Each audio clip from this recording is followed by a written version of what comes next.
A transformation is underway in Egypt. The U.S. still trying to figure out how to best handle the situation, how to support democracy without losing an important ally. On the phone with us now is Stephen Cook. He is an expert on the Middle East for the Council on Foreign Relations. He is with us by phone from Maryland. Stephen, thanks so much for joining us this morning. Good morning. It seems as if no matter when Mubarak steps down, that Omar Suleiman is the person who's most likely to take over. Is this how you see it? I mean, versus El-Baradei, anyone else?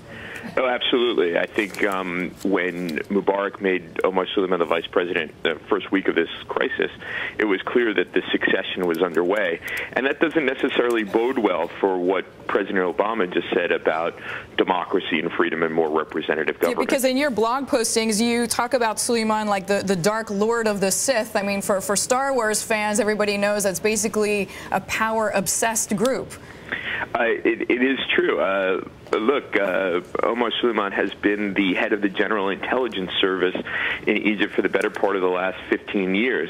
The General Intelligence Service has both domestic and international functions and has been deeply involved in efforts to split the opposition, to keep the Muslim Brotherhood down, to maintain an authoritarian political system in Egypt. He is a key player in Mubarak's Egypt. So does this just mean more of the same for the people then? In other words, same political conditions, if you're saying essentially that the military is still going to be the pillar of the political system, and then more of the same economically?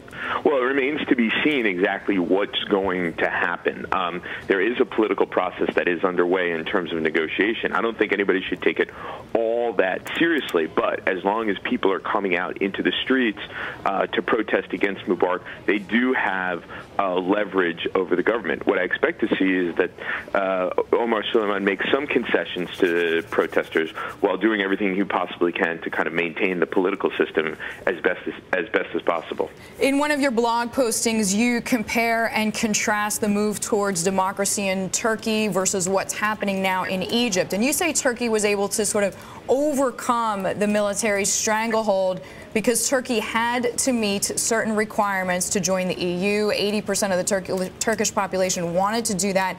Is there no critical exterior actor, as you put it in your blog, for Egypt? I mean, what about the U.S.? Well, the thing about the European Union was that they were inviting Turkey to join this actual entity. I don't think the United States is asking Egypt to become the 51st No, but as far as money goes, I mean, there's a lot of money that goes from the U.S., about $1 billion a year. That should be incentive, right? Right. Well, I mean, the money that we give Egypt is $1.5 billion. The military aid is $1.3 billion.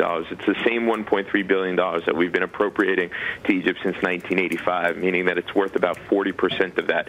It's not really big money anymore for Egypt, a country with $100 billion GDP. When we started it, it was probably 10% of Egypt's GDP. So we have a lot less leverage than we once did, and a lot less leverage than we like to believe we have. I know you have advised in the past for the U.S. to make that figure bigger. Is that right? That is true. My suggestion was that we rebalance the aid and bring it back up to a level that it once was, replace that 40% in value. But at this point, you can't expect Congress to appropriate more money to Egypt after this crisis. So, Stephen, I mean, based on all the events now, what do you think is the most likely scenario? Does Mubarak stay in power even if he's just more or less there for show until September, or do you think the protesters and their voice in the streets are going to win? Well, it's clear that President Mubarak does not intend to go anytime soon. I think he'll do his best to hang on. What's really going on behind the scenes is that the military and Omar Suleiman are working to stabilize the situation so that they can find a graceful exit for President Mubarak. They all agree President Mubarak may have run his course, but that they're not going to see him run out of the country in the same way that President Ben Ali of Tunisia was run out of the country. All right, Stephen, thank you very much. My pleasure. Stephen Cook joining us there. He is a senior fellow for Middle Eastern Studies at the Council on Foreign Relations.